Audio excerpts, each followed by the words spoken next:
G'day, mate. How you going, buddy? Good, mate. I just wanted to check in with you. You know, like Feeney has triumphed in Perth. Woody makes a breakthrough. If that doesn't talk about the highs and lows of your life, I don't know what does. Well, the predictions were looking great until he broke his car. And speaking of which, and Golding doing a bit of a code brown and chopping off Woody as well. Mate, we'll get into Golding. That kid needs a realignment. I know, but what an emotional, and I guess the James Courtney podium for BRT. Bringing the Blanchard that was silverware. That was great to see. We love that sort of stuff, Damo, because that is actually why we're there. And can I just make a special mention to the podium? Having people who actually give a shit on being on the podium is great. Oh, yeah. Had forgotten a little bit about that too. Yeah. I had forgotten because, you're right. It was very special, even tears in the eyes. That's it. And I guess we should say that this is the Valve Bounce, and I'm Damo. And I'm Steve. And you're Steve. Steve. Switch on our names. Everyone knows who we are. It's great. Good. All right.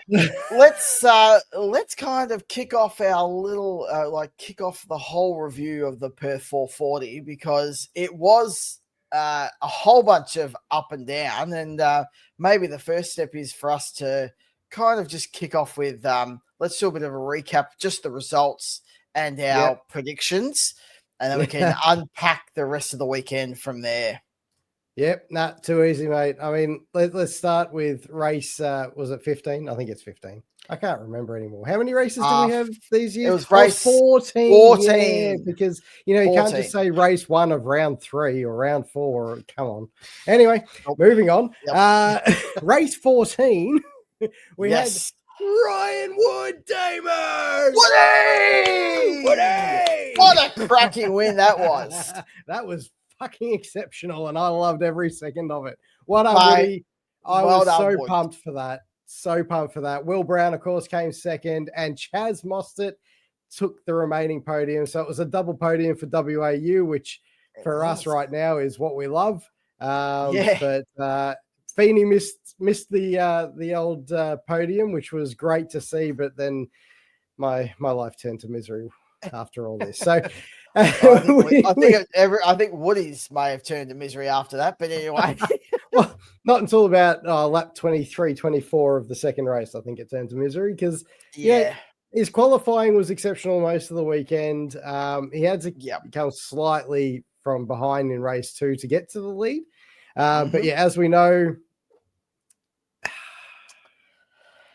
it just wasn't meant to be. He ran over a black cat somewhere. He did say that in one of the interviews, actually. He was talking about, he goes, I don't know who walked under a ladder, or because he just could not turn the trick, could he? No, not at all. Yeah. So he hustles to the lead like an absolute champ. And I must say, all his passing maneuvers this weekend were like on point. They were, absolutely. Like, he wasn't being too over forceful or anything like that, just getting the job done, which was great to see. Managing tires, even better to see. But unfortunately, the car gave up. Shit happens. That's motor racing. And it sent him off.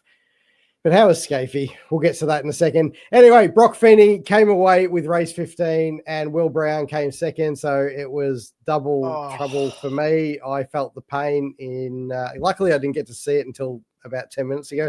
And Chaz Mostert got the podium again with finishing third, with Cam Waters just missing this time around, but we'll get to tick two. Yeah, and I would just say that it was just another master stroke from Triple Eight, just perfection on the strategy and stuff. I know, but just got to call that out now, okay? Okay. It's how they got the win, because they shouldn't have. It is, and then we come up to this last race, which was really long, and at the start particularly boring, and then all of a sudden we had a freaking safety car, which brought Payne in from a mile away because he'd not taken on enough fuel because they didn't get the rig in right. And then we had James Courtney also take advantage of it and place himself with fresh tyres at the front of the field. just giving a little of the old boy crusade, just punching his way through. Just been a bit rougher than some of the other ones, you know. A little bit rougher, but how good is it to see BRT and JC on the podium? Congrats to Brock Feeney. He brained them in that last race. Really, even if the safety car hadn't come out, he would have been miles down the road. And well done, Matty Payne, for looking after the fuel for as long as he did to put himself in a position to take advantage of a safety car if it came, and it did. So, you know, you take your hat off, you do it right. Will Brown was the one that dropped out of that one, mate. He dropped back to 5th. So after he had his contact with Golding, and Woody had his contact with Golding, and Golding was doing Golding things. So that's the recap there, mate. Done and dusted. Yeah, very good. Well done. The results anyway. they are the results. And we'll do predictions, shall we? Predictions time. Predictions. Look at that little. A whole bunch of wood and some pain, and ended up. I mean, like rolling that dice. It ended up being. It's close. Lucky, but like it was almost a possibility. Let's be honest. Race 15 was Woods. He should have won it. Yeah. So, you know, realistically, I got 2 out of 4, and Payne was, mate. It was close. Yeah, so close. I was reaming when he didn't get the fuel in, but I was calling for that guy's neck at the start, but it turned out all right. And then I was calling for Feeney's neck. Which is pretty standard, yeah? Well, you had Woody for 14, 15, and the top shootout bowl, and then Payne for race 16. I had Brown because I thought one of the Triple Eight to get up there, and I thought Brown might be it. Then I had Woody getting a turn, and then Waters the top 10, and Waters for the for race 16. We got to talk about Tickford too. We do need to talk about Tickford because it was a bit of a shocker. But anyway, that is our predictions of how terrible they do turn out. It is an absolute a genius for anyone who picked it and tipped and made money from that, because jeepers, it is a nightmare to pick at the moment. Yeah, it is. But anyway, let's kick off the Supercars. You're better off tipping on F1 just quietly. Yeah, a little easier to pick that one, I think. Even we get some points on the F1 predictions. But anyway, let's kick into the full review now. Yep.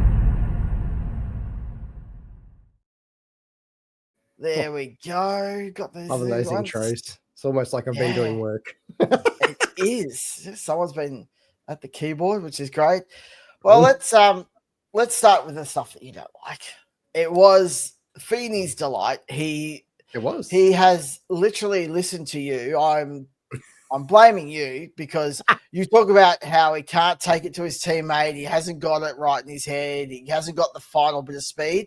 This weekend, he pretty much showed, even when the car wasn't quite right, they got the strategy and he got up there.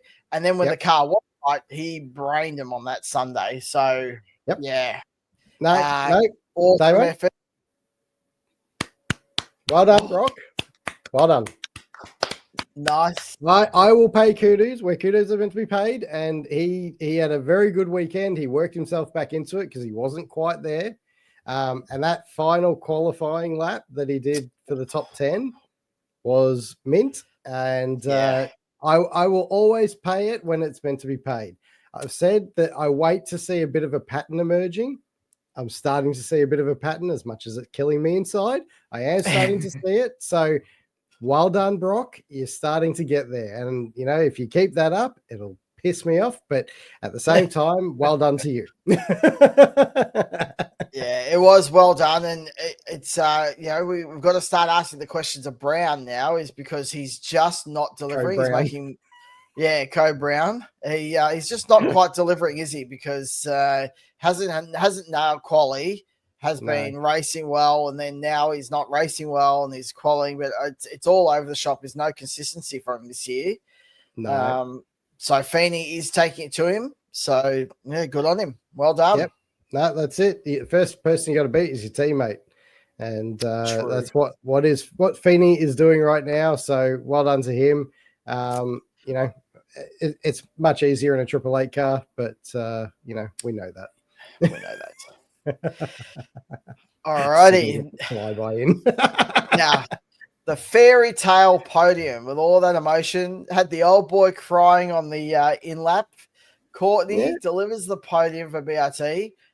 I mean, and you did say it, but it was very clear that there was somebody that had a sniff of that podium, and you could see in all the attitude of the passing, everything, he wanted that. He was dying for it, and then wanted to be on the podium. Really enjoyed the celebrations. I think everybody was pretty good the whole weekend on the podium, but seeing him up there was that was pretty cool. Yeah, it was very cool. And, we had two real emotional days where we had Woody winning his first race and all the emotion that unfolded coming into the pit lane and on the podium. And then obviously, we had Courtney just, it was like this massive weight just got lifted from him a little bit, just to be able to deliver that in your last year and give the team something that they haven't had yet, a little bit of success. It doesn't matter how it comes. Racing is racing. We see it all the time where people benefit from safety cars. Just look at Lando Norris, benefiting for his first race win over in Miami last year. These things happen. At the end of the day, you got to be there at the right time. And Courtney was with a bunch of fresh tires. And it was just so nice to see. He was so happy, and so was the team. So well done, BRT. Yeah. Well done. Happy for you. Let's hope that you can actually find some pace and start actually getting a bit closer towards the front. But great result for them. Yeah, and it will be interesting to see, was it just something that was track dependent, or the changes that they made to some of the personnel and to the way that they're going about their racing, whether that's finally coming through. So, fingers crossed we see more of it, because it would be good to see them kind of kick off and move forward. They've lifted themselves off the back row of the team's championship. Yep. So Erebus now has the final position in the pit lane. So, Sorry, what? Yeah, Erebus is last in the pit lane thing. Yeah. So, well done, BRT. What the? Are you serious? You're actually you're deadly serious that they are stone last. All right, mate. Are you? I'll prove it to you. Obviously, Red Bull have pretty much got it sewn up. I think there's no one can beat them. But you've got all these people. And you got Cool Drive here at 11, and then Erebus. Now they're not last, except for well, aside from Matt Stone Racing. Well, that's the that's the wild cards. So the only people behind them are the wild cards. Yeah, they're last. That's what I said. See, I'm not. See, Matt Stone Racing's up in 6. Sweet, jeez. And then Brad what Jones 7. Grace that is. What's going on at Erebus? Why aren't we asking the question of what's going on at Erebus? That is horrible. That's horrible. That's ridiculous. I've taken you off on a tangent. I just can't even believe that that's a thing. I knew they haven't had a great year, but there is no way I would have said that they were that. Wow. Yeah, well, actually, while we're there, we'll just Barry. Oh, there it is. Jesus. But you see, we've got some people like Team 18 and Premier who've really dropped down 8 and 9. And then you see Matt Stone, Dick Johnson slowly keeping themselves in touch. Obviously, a bit of a change here with Penwright having a good weekend. Nice and close in the battle there. So they've stepped up over WAU. And then Tickford's still holding out that P2 at the moment. Strange, I mean, it shows you how much the Ford teams are swinging too many times. For Tickford still to be second, because they really need to find some pace. And anyway, it's that literally blew my mind, mate. So well done on you for bringing that one up to my attention. That's absolutely insane. Steve tracking it beautifully. But I tell you what is fantastic, and I know we've sort of touched on it, but of course, yes, go on. My man Woody, I love this kid so much. Yeah, and I'm so gutted that they're going to Toyota next year. Yeah. But seriously, he's got it right. Yeah, He's this is the year where he has a few little wins, a few little standout performances, and then next year, watch out, man, watch out. If he's got the car, yeah, that's the only thing that would break this little run is if the Toyota isn't where it should be and they've got major issues trying to keep it up to pace.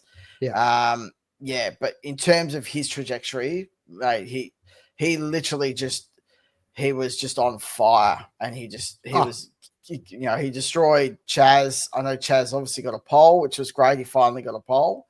But yeah, Woody was just having this a breakthrough weekend. And yeah, it was just outperforming the field, really. Yeah, just had some unfortunate luck, So obviously he won the race 14, as we mentioned. Race 15, he had that was it the lower control arm brake? It was just like the TV in classical, didn't really have it, and then all of a sudden they just showed him he was like off the circuit, and I was at the TV going, what's going on? I'm glad that I missed it. I was driving to bloody the other end of the earth that night. But in terms of that's horrible. And it sucks so much because, as I said, I rewatched it just before we came on here, just to get a glimpse of what happened, and the fact that he'd worked himself so beautifully into that lead and was just starting to move away. That doesn't break. Woody gets the win by probably a mile. So, unfortunate, mate, because it would have been nice to see. And it would have been great for my predictions. It would have been, yes, it would have been. I would have turned off the phone if he'd won the second one, because I know that you would have been smashing it through, going, I've got it. And then, he's in the Sunday race, 16, and just we might touch on that a bit later, but geez, he could not get a trick on that one. And again, racing back to the front. Just a bit further back, starting a bit further back, and then just working his way through the field, doing a good job. Looked like he was going to squeeze out a really good, solid result. Yeah. Ka-chow. Anyway. He struck gold. There you go. You've got the pun in. I love it. He struck gold. Well, gold struck him, I think. Is how I view it. Gold. And didn't he have a weekend? I mean, let's skip a couple. Let's just get into that. Right. Golding had an absolute fizzer on that Sunday. I mean, absolute fizzer. Ran into Brown trying to be overprotective. And no, I mean that. He ran into Brown. Brown didn't run into him, which is why they called it play on, because Brown got the position. And then on top of that, he loses it at turn 1, goes wide. That allows Woody to get up his inside. He gets a massive overlap. And then Golding has this egotistical moment and thinks, nah, sodja, and then fires the car in like a missile, worse than Verstappen did on Russell, and completely 100%. Takes them both out. Like, that shit just can't happen. I know I put a reel up, and a few people have kind of like, oh, it wasn't really Goldie's fault. He's allowed to have a go. Like, yeah, he is allowed to have a go, but you also need to learn when it's over, right? Sometimes it's already over. You've lost the position, and you're not going to get it back by doing what you did. You just took each other out. Like, it's just ridiculous. Yeah, all he needed was to have probably another 10% less so he can make the corner. Woody was on the outside, so even if he wants to argue it, he can still do that. But the simple fact that he went and tried to dive in, then obviously went wide, and then the part that I hate about it was that in the interviews afterwards, he was like, I was on the marbles, there's nothing I can do. And it's like, well, you weren't on the marbles, you're on the racing line. So you made a mistake to end up on the marbles, which then killed Woody's race. And, the wheels interlocking, broke the steering. And then that second one, bang, just see you later. That's it. Yeah. It's just silly. It's just silly. It didn't need to happen. Didn't need to occur.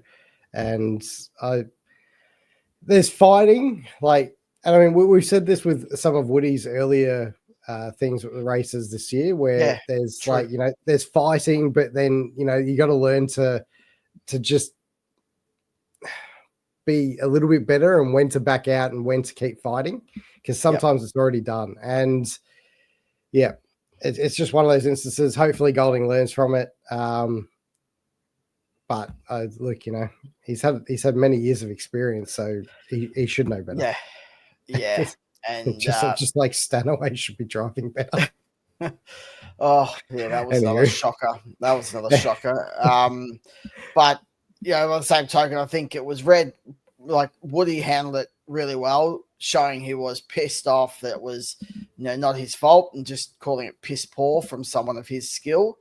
And that's basically all you can do. There's not a lot more you can say about it. They had a very it was a very tame confrontation, if you like. They were just talking to each other.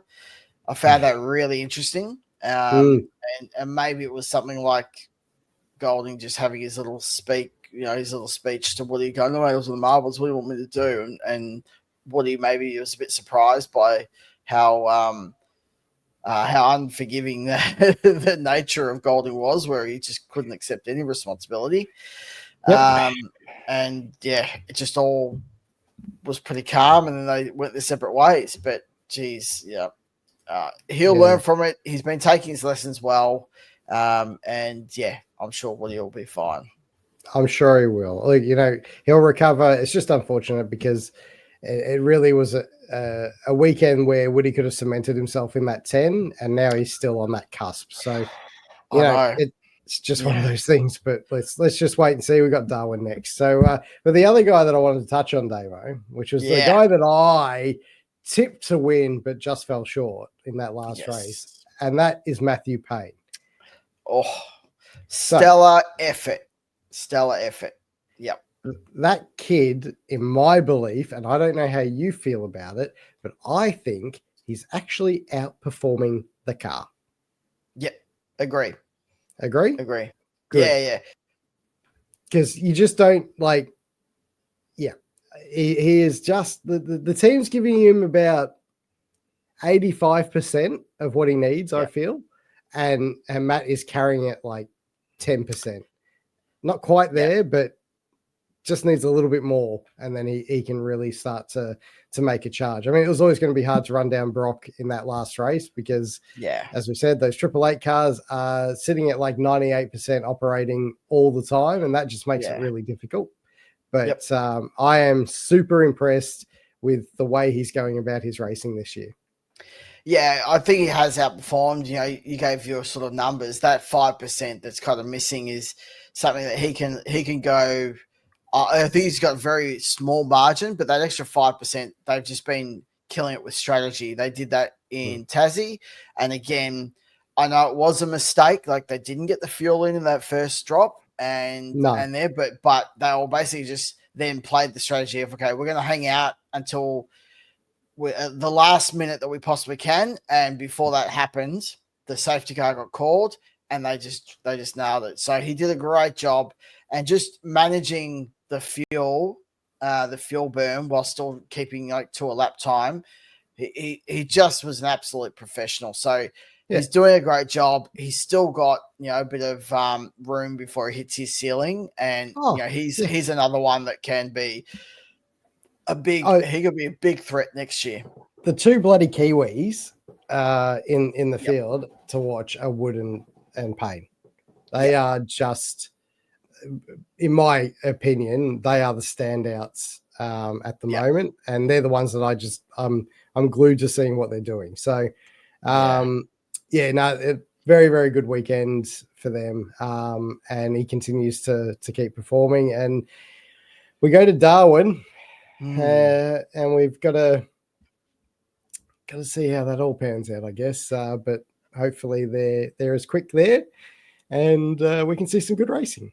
Excuse me. Yeah. It's going to be a tough one because Darwin is, it's a little more Camaro, and it certainly is Triple Eight. Like Feeney did really well last year.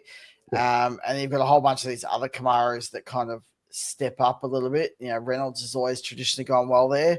We'll see how it goes this year. But if they can at least have a showing or stay up there, it's going to be impressive. And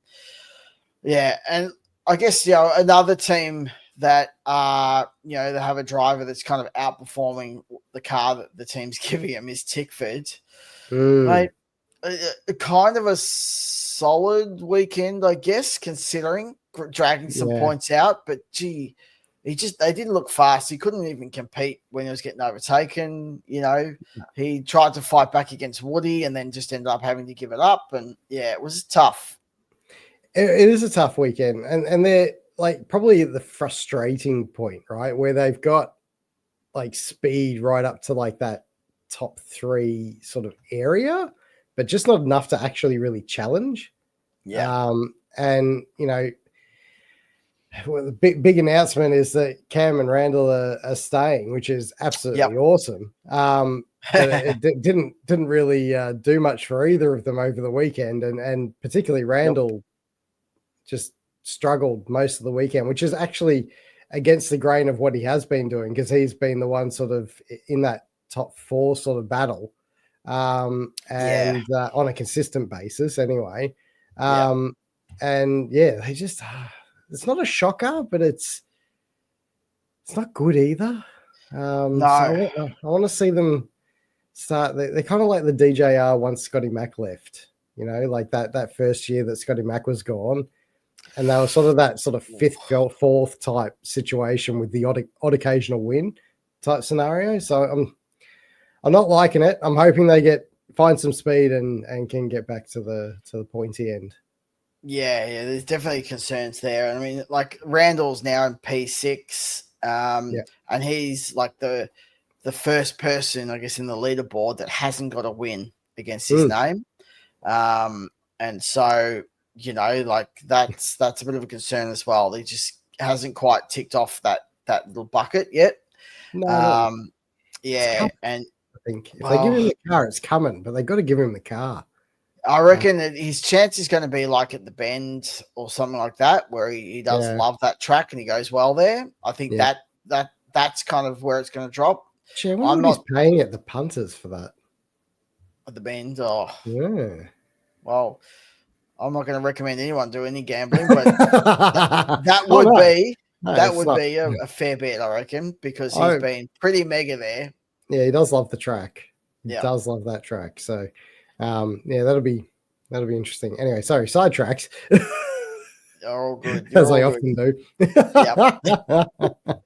You are distracted easily, that's for sure. Yeah, not wrong. And like on that, like Cam Waters, he's now P4, so just dropped back a little bit. But he's had 3 wins, so I know they came early, right? But they did very early, and all things pointed to a Tickford like not domination, but like a real solid year, and it really hasn't eventuated at all. Yep, I guess we just see what happens from here. Eh? I mean, I don't know. Got a long wait again now, Damo. Just sitting around. 2 weeks. We've only got 2 weeks. This is like the shortest. I think it's the shortest gap we'll have, isn't it? Shortest for the year, anyway. Yeah, I know. But just feels like an eternity with all Supercars events. It does. But yes, no. All right, so. The other thing you wanted to point out was something to do with Mark Winterbottom and his first media gig, mate. How did you think how did he go for a start? What did you think? I'd give him like a passing mark. I don't think he was really bad. I don't think it was great. I think it was just better than Scaife, basically. It's not hard to do. I At least, know. most of the stuff that he brought to the table was, factual and accurate, unlike one M Scaife, who just sort of toots out of his own ass. Yeah. Well, let's just we'll come back to Frosty. Yeah. Scaife had some terrible takes. There was probably 3 major ones, but the one that really grinded my gears was just that he can't lose this kind of bias notion that he has, and when Triple Eight do a really good strategy, he's all over it and he's following it. He's got it, he's nailing it. Yeah. But when a part fails on someone else's car, Ryan Wood, his instinct in that commentary seat is to turn around and go, "He's made a mistake. He's gone off. He's fallen off the road. He's made a mistake. He's off." Like, mate, you haven't even seen what's happened because the coverage didn't get it. And then 2, to instantly go to saying it was a mistake from someone that literally didn't really make any mistakes all weekend. No. Just fucking relax. Settle down. It's getting that bad. And I know there's been more rumors about, that they're looking, maybe they're going to outsource it, but then they're going to keep it in. So they're obviously receiving the message that people aren't happy with the commentary. And if you can't make an assessment after watching and listening to that stuff that Scaife gave, there is no greater reason to get his ass out of that seat. I mean, we harp on about it, and this is not cancel culture. It's not trying, this is just for the greater good of supercars, and the change needs to happen. I'm not saying sack the bloke. I'm saying maybe put him in a role similar to Larko at the back end of the field, rolling around the pit lane or something like that. Yeah. He's just not an anchor, right? He's not. That's the thing. And when you have, like a Tanda or oh my God, I'm going to forget his name now. You're not talking about, you haven't forgotten the Chad, have you? Oh, I have. Chad Nailon.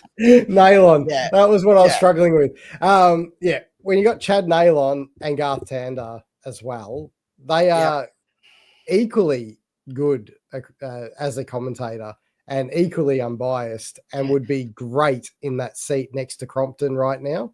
Just even Nolte, Matt Nolte. Even great. Matt Nolte. He is an exceptional commentator, and I know he hasn't. I know Chad's kind of the prodigal son because he's been kind of guided in there. Yeah, and he would be great. And having Nolte in there would be great. I think anyone. I think moving back, and that's really what my suggestion is that he can be on that kind of panel with Jess Yates, right? Yeah. So when they finish the commentary, it comes back to him and Jess Yates. He can be an expert because he's had time to actually watch everything happening and learn rather than jumping the gun or saying the same phrases over and over again. Yep. There is another thing on that, and this is not to do with Scaife, but this is to do with supercars in general. Oh, yep. The way they bring you the information from the pit lane needs to change. What do you mean? Well, the only things we seem to get, right, are what's happening with Triple Eight and what's happening with the team that's challenging Triple Eight. It's nothing about anybody else, really. There's the occasional thing. If you go and watch NASCAR, and honestly, if you go and watch NASCAR, and they have actual pit reporters, a lot of them across all the garages, and instead of spitting some rubbish thing of what they might be doing, they're literally saying the 22 came in, it's taken 4 tires, it's fueled to the end, they're ready to go. The 14 came in, they stuffed the fuel, they did it's just a straight summary of exactly what happened, exactly what the team's trying to do, and whether it went right or wrong.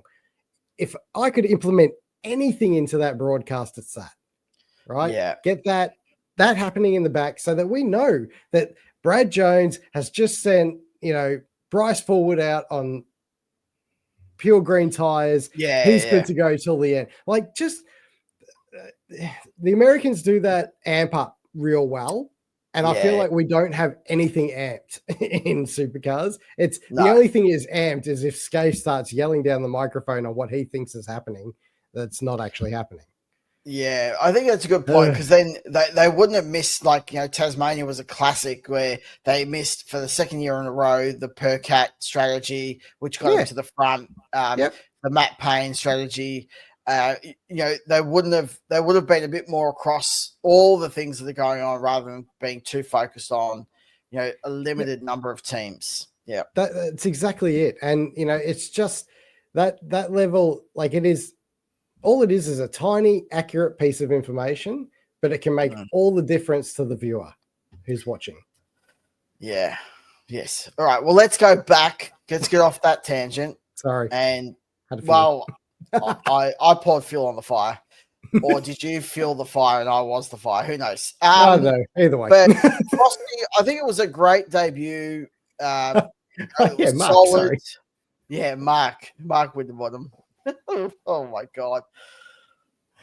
Can the view help me? Jeepers. All right. Frosty did a good job. I think he positioned himself in the right way where he knew where he could add value. Yeah, he needs to learn a bit more of the craft and be a bit more, as you're talking about, a bit more amped and a bit more excited. I thought his interviews that he did with the young boys was pretty good. Looked like he was a little nervous, and it was just kind of reciting a little bit of the questions rather than feeling them and talking about them. But he did a good first job, and I think when you start looking at like the way Garth Tander started, I think you can see he's got good potential if he wants to keep going down that vein. So I thought it was good, but still a bit of work to be done there. Yeah, no, I agree. It's a debut, and he would have been nervous as hell. So well done for getting through it in the end. And, it was a great interview with I can't remember who it was, somebody at Tickford. But he was having a chat to, it might have been Frenchie. But basically he just turned around to him and he was like, you've just signed the best drivers in the field. How's that feel like, and all this, and even the commentary team said, wow, Mark.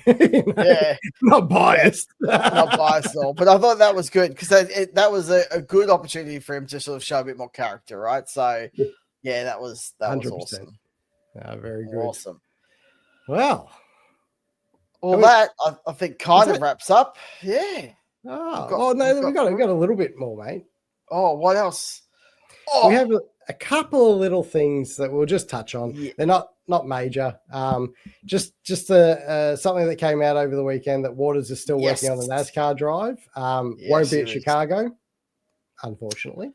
But something is apparently in the pipeline. So keep a watch for that. Yes. SVG, our love him, hate him bloke. He got a top 20 finish at Michigan Super Speedway. 18th, I think it was. Yep. Yes, 18th. And he just starting to find his feet a little bit in the NASCAR Cup Series. So that team, I think, is also starting to find their feet because they've been struggling a little bit. Yeah. Definitely. All of them have. But, Chastain had a win. I think it was last time out, not at Michigan, but the race before, which is his teammate. So it does seem like they're on the improve. The switching to Formula One, Damo, just for a brief, Cadillac F1 has announced their first sponsor, which is Tommy Hilfiger. Yes. That's pretty cool. It's good to hear and good to see that project is coming along. Yes. We need some more backing and so forth. But it's a good start. And keeping on the Cadillac side of things, young, and I say young, Valtteri Bottas is thrown his hat in the ring and said that Cadillac would be the perfect fit for him. So what do you reckon? Do you reckon he'll end up at Cadillac? Or do you would be a great signing. I think for them as a team, I think he's a solid driver, right? So, that's good. It is interesting that what was probably a month ago, a lot of talk was about some of those, one of the American boys or the American series drivers, getting a chance to go in. And then there was kind of that change where it was Perez and someone else. Can't remember. And then now Bottas kind of just throwing his hat into the ring, or, the rumors starting. So it seems like it's still not a done deal, but it would be good to have Bottas back on the grid. I've got Cadillac sorted, mate. I've got them sorted. The 2 drivers they need right now, just get them signed. Absolutely 100% done deal. Stamp it off. Yep. Bottas and Ricciardo. Could you imagine say that? How good would that be? That'd be amazing. Even if they were at the back of the grid, who gives a shit? They would be absolute prime time, like F1. Oh, the memes, the shenanigans. Oh, I'd love it. It'd be so good. It'd keep me entertained. You're right. If they had the right, if they wanted to do the right strategy in terms of generating the buzz, getting a following, they just need to spend probably 150, 200K on a really good social media person. Yeah. Sign Bottas, sign Ricciardo, and just go, right, we understand, we might not be there with the results, but we are going to make this a marketing event for the ages. Yep. And by the end of 12 months, maybe they sign them for 12 months and then have other people in the pipeline. Bang. They'll have a cult following before you know it. Oh, 100%. And the reason I picked Daniel is because his following in America is unbelievable. They love him. It's huge. So they do. Honestly, those two would be a great start. Now, I very much, I will say this now, I very much doubt that Daniel is interested. No, he's made it pretty clear. He's made it pretty clear in everything, just saying, nah. The rumor persists because X and everything else is still pummeling away saying Ricciardo's in line for the drive. So, that means that there's still something. But we'll see. But the last thing, Damien. Yes, mate. Your mate. To knock it off in the head, to bring this beautiful thing to a close. Yes. Flavio Briatore says he had to sack Jack Doohan. I saw the headline, and do you know what? I couldn't even bring myself to read it. I got so angry reading it, just the way. I can't remember the exact wording of the headline, but I was just like, oh, I'm not touching that. I'm not touching that. What did it say? It said a bunch of fuck all, really. But basically Flavio's like, oh, I had to do it because, he wasn't performing and, he was crashing and it was costing the team a shit ton of money, blah, blah, blah, blah, blah, blah, blah, blah. All the useless shit. Bullshit. Yes, he was crashing a lot, but you know what? Had you left him in, you probably wouldn't have crashed in Imola like Colapinto did, because he's now going through a learning phase too. You're just costing yourself time and money. The reason you put Colapinto in that car, I don't care what you say, it's for the money. Show me the money, Flav. Show me the money. That's exactly what you said. And I just wish you'd be more open about it. But just for the clarity, the actual headline was, I had to do it. Flavio Briatore defends dumping Jack Doohan. And that was why I could not read any more on it. It's just horseshit. We know why you did it, mate. It's all to do with money. It's got nothing to do with anything else. So it's unfortunate. I want to see Jack back in the car because I just want to see him get a go. But I just, it's the harsh reality of F1 that once you have a shit boss, you're screwed. Yeah, I know. Tell me about it. I saw that there were rumors. None of the majors had it, but there was rumors on other F1 sites that Ferrari were looking at Hornygate. Oh, I heard this. And I was just like, I was waiting for a more substantial rather than those, bad sort of rumor mills. But it did kind of pop up at numerous places, so they're probably just copying the same one. But I just thought, oh, please don't. And then I'm like, oh, actually, maybe that's what Ferrari needs, someone that's a bit more hard-assed. You know, maybe it's not a bad thing if I just take my hat off. And Fred Vasseur is perfect for that role in that team. Like, honest to God, he is. Yes. The thing that needs to happen, almost. And almost the thing that needs to happen in that joint is just the strategy team needs to be fucking fired. Just start again, mate. Just hire some 5-year-olds. They'll do a better job. Well, that's where I say almost. I think he's really great for Ferrari and for the drivers, and I just can't see. He just doesn't have enough to cut through that strategy and the lethargy that happens in that team. Oh. Yeah, and I mean, look, I think they've got a bigger problem now between Lewis and his engineer. I think they need to find Lewis another engineer. I don't think that's going to work out. Just quietly between you and I, the faster they shift that around, probably the better. But yeah, I mean, look, we're talking about Formula One, and we will be doing a video demo very soon. Probably in about 2 days. Where we will preview the Canadian Grand Prix for everyone watching who's made it this far. Canada. Thank you for making it this far if you have, because not many do. No, we'd love for you to tune into that one, and also get on the socials. Start Valve Bounce. Not that hard. You can find it on Facebook, find it on Insta, can find it on X. We even have a Twitter feed at the moment, but I'm not sure. Not Twitter, Twitch. Man, these social media things need to get better names that are different. But yeah, just jump on board, feel the love, ask us questions, tell us we're nowhere, tell us you love us, don't really care. It'll be great. Just tell us. Is that what you're asking? Tell us. Just interact. I love it. No demands at all. No. Well, that is it. We do obviously have the Canada preview coming up, and then obviously in a couple of weeks there'll be obviously the wrap up of Canada and the lead in for the Supercar Darwin round. So it is all still happening thick and fast. So we look forward to seeing you on the next video. We will. See you, mate. See you, buddy. Bye.